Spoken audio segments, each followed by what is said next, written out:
combattimenti rituali.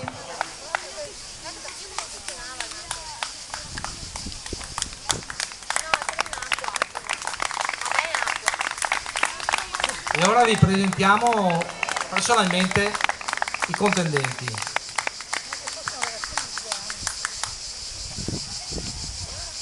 Allora abbiamo per il bastone brocchiere Nero e Clodios.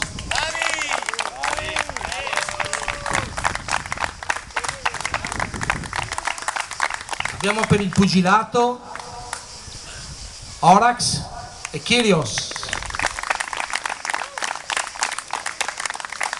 Abbiamo sempre per il pugilato Pulse e Furious.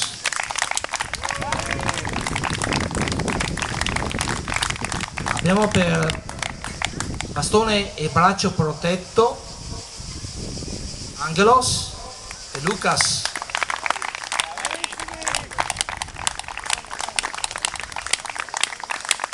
E finalmente abbiamo nell'ultimo combattimento, molto spettacolare, tutti quanti coinvolgenti e spettacolari, però questo ci tengo molto perché è un combattimento di addestramento militare fatto in una maniera diciamo propedeutica al combattimento veramente militare, quindi in protezione però seminudi, in cui la ferita è possibile.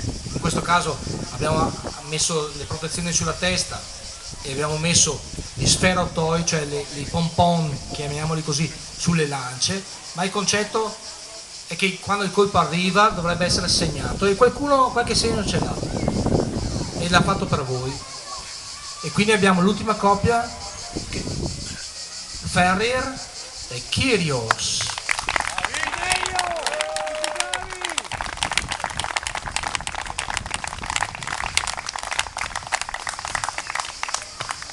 Signori e signore, grazie di averci visto e di aver condiviso con noi un momento che per noi è importante, perché è la prima volta che veniamo in questa città che è la culla o una delle due culle della civiltà veneta.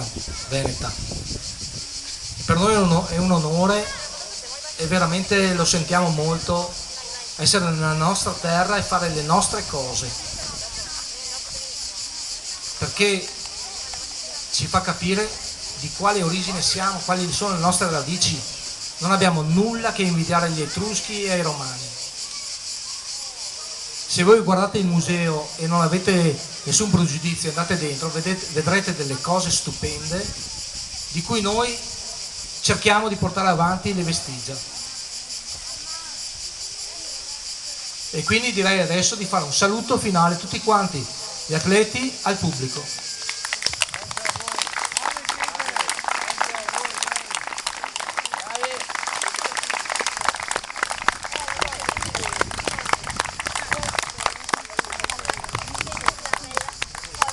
Sì, signori, scusate se mi intrometto, un saluto molto speciale a chi ha organizzato e addestra sti ragazzi.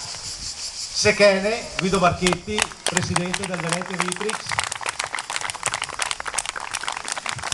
e ringraziamo anche Mario Arru, l'associazione dei presepi, che ci ha permesso di essere qui e organizzare tutto questo e vivere per noi dei momenti importantissimi. Poi abbiamo gli arbitri, insomma, Stefano Gabbato Tasso, Vorenos e Paolo.